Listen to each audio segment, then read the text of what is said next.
Good morning बच्चों, class 10। बच्चों, जैसा कि आप लोग जानते हैं कि आपका पिछला चैप्टर कंप्लीट हो चुका है। आज आपका नया चैप्टर प्रारंभ हो रहा है जिसका नाम है आनुवांशिकता। और आप शायद सभी लोग जानते हैं कि आनुवांशिकता क्या होती है, यानी कि हेरिडिटी। क्या होती है आनुवंशिकता? आनुवंशिकता उसे कहते हैं जब एक पीढ़ी के लक्षण दूसरी पीढ़ी में पहुंचते हैं, यानी कि पिता के लक्षण बच्चों में पहुंचना, पिता के गुण बच्चों में पहुंचना हेरिडिटी कहलाता है, आनुवंशिकता कहलाता है। और ये आनुवंशिकता जो बताई है, किसने बताई? ये एक वैज्ञानिक थे, ग्रेगर जॉन मेंडल। उन्होंने ये बताई, उन्होंने मटर के पौधों पर अध्ययन किया कई वर्ष तक। तब उन्होंने बताया कि आनुवंशिकता क्या है, यानी कि जीवों का जनन। अब जब जीव जनन करते हैं तो वो क्या करते हैं? अपनी जैसी ही संतान उत्पन्न करते हैं। जैसे एक बकरा है या एक कुत्ता है तो उसकी संतान कैसी होगी? हूबहू अपने पिता और माता के समान। वैसे ही उसके लक्षण होंगे भौंकने के समान। ऐसे नहीं होंगे कि जैसे एक डॉग है और वह बकरी की तरह बोले। ठीक है, तो ये क्या कहलाती है? आपकी हेरिडिटी कहलाती है। ठीक है, जेनेटिक्स कहलाती है। इसी को हम क्या कहते हैं? तो आज हमारा जो चैप्टर है वो है आनुवंशिकता, यानी कि हेरिडिटी। तो नोट कर लीजिए, आनुवंशिकता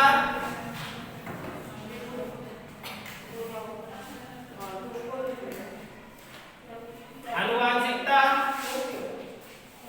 यानी कि हेरिडिटी।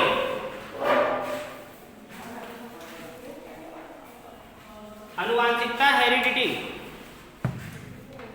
जैसा कि हमने आपको बताया। तो सबसे पहले यही आप हेडिंग भी डाल लेंगे, आनुवंशिकता।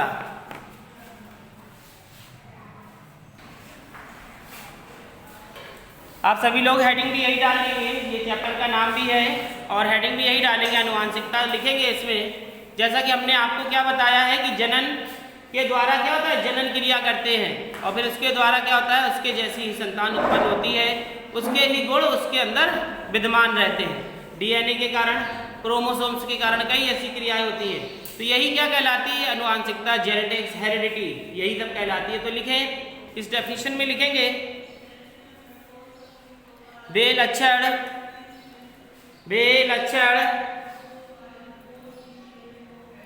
बेलक्षण का मतलब समानता तथा असमानता है ना। बेलक्षण जो एक पीढ़ी से दूसरी पीढ़ी में, बेलक्षण जो एक पीढ़ी से दूसरी पीढ़ी में वंशागत होते हैं, बेलक्षण जो एक पीढ़ी से दूसरी पीढ़ी में वंशागत होते हैं, आनुवंशिक होते हैं तथा आनुवंशिक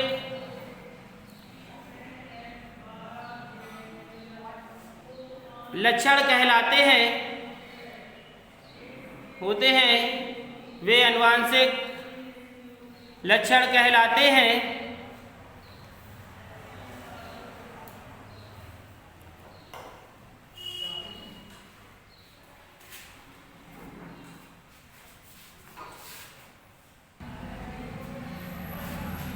क्या लिखा कि वे लक्षण जो एक पीढ़ी से दूसरी पीढ़ी में वंशागत होते हैं, वे लक्षण आनुवंशिक लक्षण कहलाते हैं।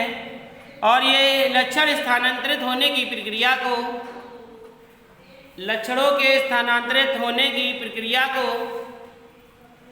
लक्षणों के स्थानांतरित होने की प्रक्रिया को आनुवंशिकता कहते हैं। प्रक्रिया को आनुवंशिकता कहते हैं।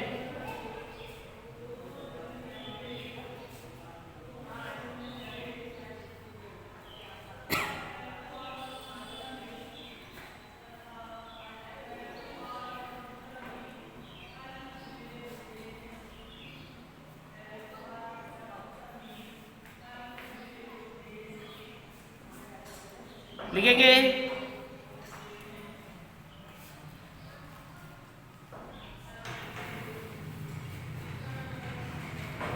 अब हेडिंग दूसरी डालिए विभिन्नताएं। दूसरी हेडिंग डालिए विभिन्नताएं।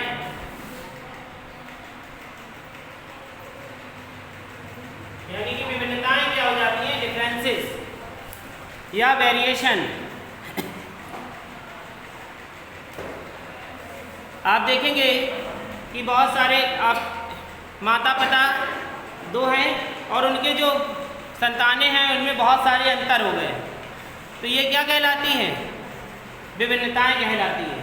ठीक है, लिखेंगे एक ही जाति के, लिखो एक ही जाति के विभिन्न सदस्यों के मध्य, एक ही जाति के विभिन्न सदस्यों के मध्य लक्षणों में पाई जाने वाली, एक ही जाति के विभिन्न सदस्यों के मध्य लक्षणों में पाई जाने वाली असमानताएं या अंतर, पाई जाने वाली असमानताएं या अंतर जिनके कारण वे एक दूसरे से, या अंतर जिनके कारण वे एक दूसरे से अलग होते हैं, जिनके कारण वे एक दूसरे से अलग होते हैं, विभिन्नताएं कहलाती हैं। विभिन्नताएं कहलाती हैं।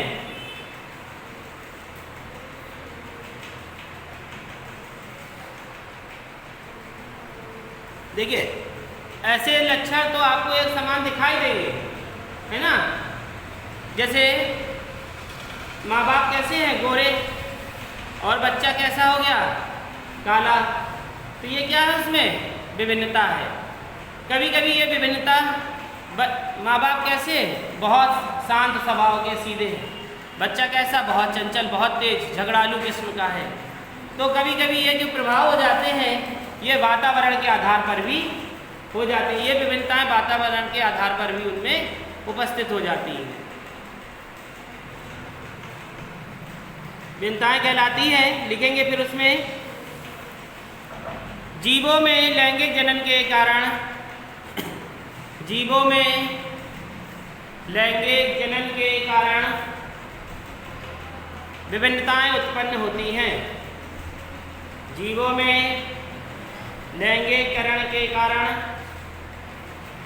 विभिन्नताएं उत्पन्न होती हैं, जो मुख्यतः दो प्रकार की होती हैं। जो मुख्यतः दो प्रकार की होती हैं।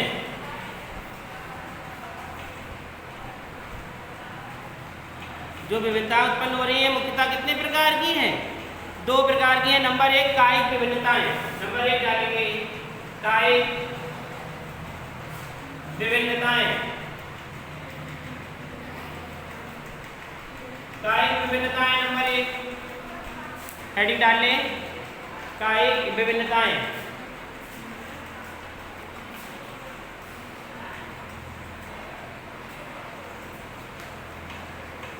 कायिक विभिन्नता में लिखेंगे इस प्रकार की विभिन्नता का प्रभाव,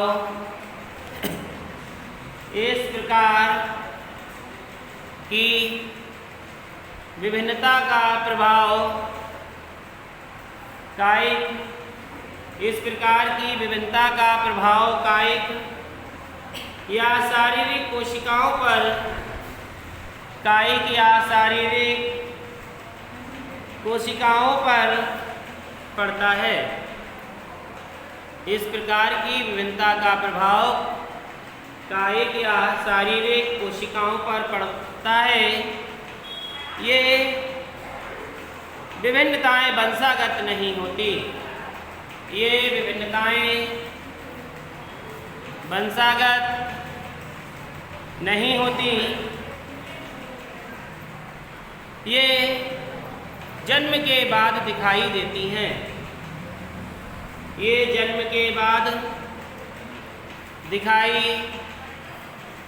देती है।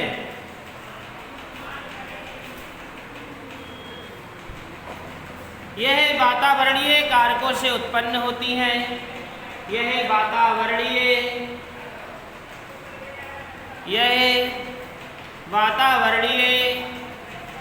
कारकों से उत्पन्न होती हैं,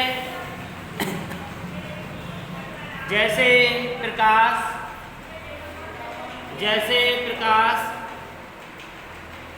कौमा ताप,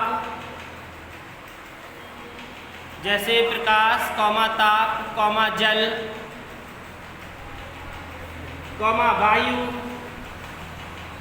कौमा पोषण आदि।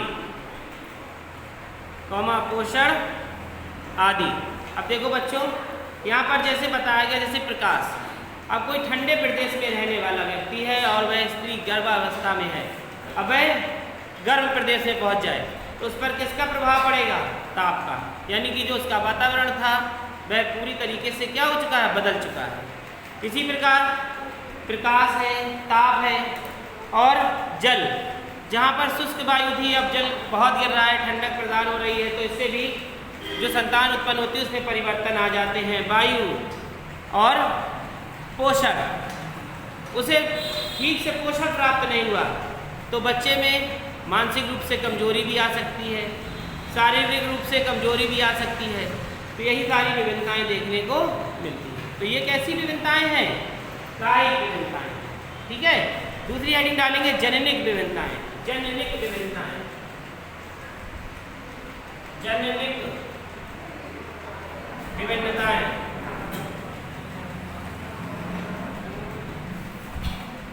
जननिक विभिन्नताएं,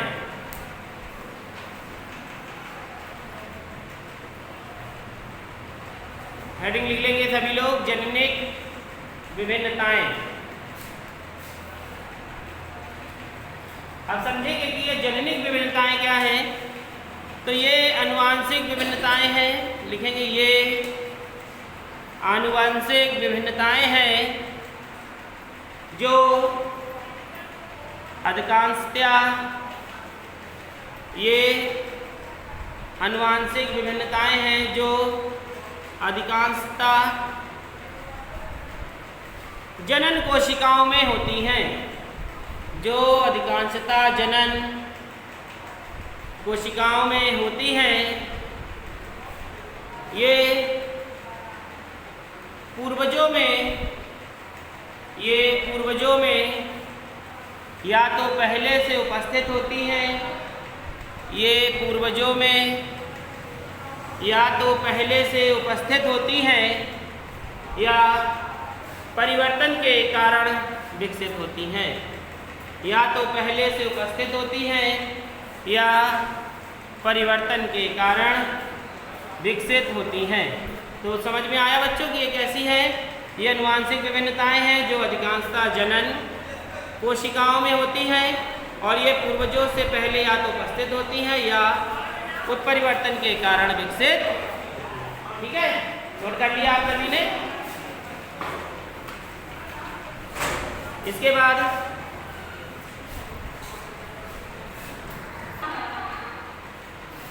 देखिए, ये आपने समझा कि विभिन्नताएं क्या हैं और आनुवांशिकताएं क्या हैं। समझ में आ गया सभी को? लिखेंगे विभिन्नताओं का महत्व।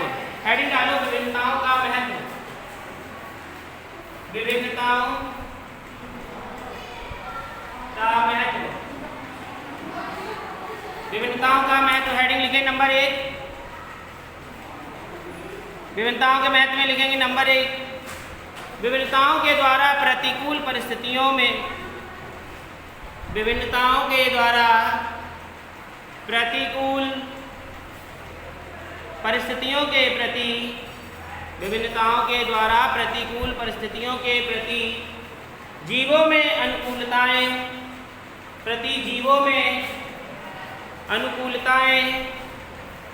उत्पन्न होती हैं। अनुकूलताएं उत्पन्न होती हैं। नंबर 2 लिखेंगे, विभिन्न जैव विकास का आधार होती हैं। नंबर 2, विभिन्न जैव विकास का आधार होती हैं। नंबर 3, विभिन्नताएं आनुवांशिकता का आधार बनाती हैं। विभिन्नताएं आनुवांशिकता का आधार बनाती हैं। तो बच्चों आपको समझ में आया कि विभिन्नताएं क्या हैं। अब इसके आगे कल हम आपको इसके आगे का भाग